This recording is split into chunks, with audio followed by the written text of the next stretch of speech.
புகையிலையில இருக்கிற நிக்கோட்டின் அப்படிங்கிற ஆல்கலாய்டு தான் அதுக்கு நம்ம அடிமையாகிறத வந்து ஏற்படுத்துது. ஓகேவா? ஸோ இதனால ஏற்படுற பாதிப்புகள் என்னன்னா, புகைப்பிடித்தலின் போது வெளிப்படுற புகையில பென்சோபைரினும், பாலிசைக்ளிக் ஹைட்ரோகார்பனும் இருக்குது. ஸோ இதில் இருக்கிற மேக்ஸிமம் ஆஃப் பாயிண்ட்ஸ் வந்து ப்ரீவியஸ் இயர் கொஸ்டின். ஸோ நல்லா பார்த்துக்கோங்க. பென்சோபைரின், பாலிசைக்ளிக் ஹைட்ரோகார்பன் இது புற்றுநோயை உண்டாக்கும், நுரையீரல் புற்றுநோய்.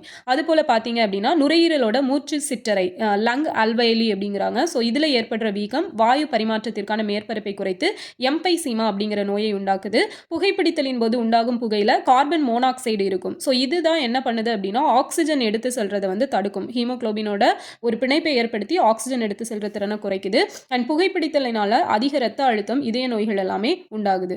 புகையிலை எதிர்ப்பு சட்டம் எப்போ நடைமுறைப்படுத்தப்பட்டிருக்கும் அப்படின்னா மே 1 2004. ஸோ இந்த சட்டம் வந்து 2003 வந்து நம்ம இந்தியன் கவர்மெண்ட் போட்டிருப்பாங்க.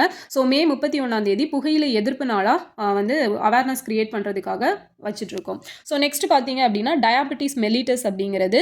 ஸோ இது ரொம்ப ரொம்ப இம்பார்ட்டண்டான ஒரு டாபிக். இதில் 2 டைப் ஆஃப் நோய்கள் இருக்குது. ஒன்று பார்த்தீங்க அப்படின்னா insulin dependent diabetes mellitus. So இதுவே ஃபுல் ஃபார்ம்லேயும் கேட்டிருக்காங்க. அதனால இம்பார்ட்டன்ட் IDDM இன்சுலின் சார்ந்த நீரிழிவு நோய். இது யாரை பாதிக்கும் அப்படின்னா குழந்தைகள் இளம் வயதினரிடையே தோன்றும். ஸோ இதில் என்ன பண்ணுது அப்படின்னா, கணையத்தில் இருக்க பீட்டா செல்கள் எல்லாம் அழிவதன் மூலமாக தான் இது ஏற்படுது.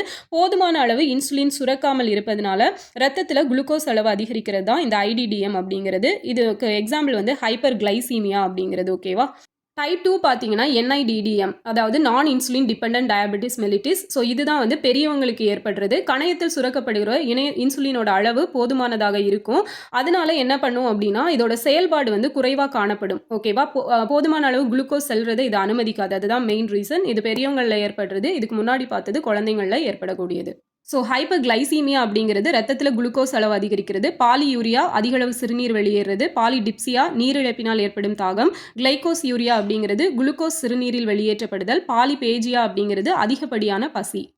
இது ரொம்ப முக்கியமானது. Carcinoma, sarcoma, leukaemia. So carcinoma அப்படிங்கிறது எபிதீலியல் சுரப்பிகளின் திசுக்களில் உருவாகும் ஒரு வகையான புற்றுநோய். ஸோ இது தோல், நுரையீரல், வயிறு இதிலெல்லாம் ஏற்படும். அதான் கார்சினோமா.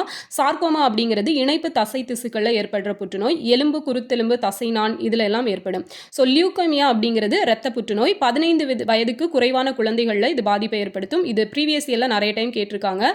அடுத்தது தீங்கற்ற அல்லது மேலிக்னன்ட் வகை அல்லாத கட்டிகள் பாதிப்பை இது வந்து என்ன பண்ணும் அப்படின்னா, உறுப்புகளுக்குள்ளாவே பாதிப்பை ஏற்படுத்தும், மற்ற பாகங்களுக்கு பரவாது. அதாவது ஸோ மேலிக்னன்ட் கட்டிகள் அப்படிங்கிறது பெருக்கமடைந்து மற்ற திசுக்களுக்கும் வந்து பரவும். ஓகேவா? புற்றுநோயை உண்டாக்கும் காரணிகள் கார்சினோஜென்கள் அப்படின்னு சொல்லி அழைக்கப்படுது. புற்றுநோயை பற்றிய படிப்புக்கு என்ன பெயர் அப்படின்னு பார்த்தீங்கன்னா ஆன்காலஜி அப்படிங்கிறது இதோட பெயர். உலக புற்றுநோய் நாள் February 4. தேசிய புற்றுநோய் விழிப்புணர்வு நாள் November 7.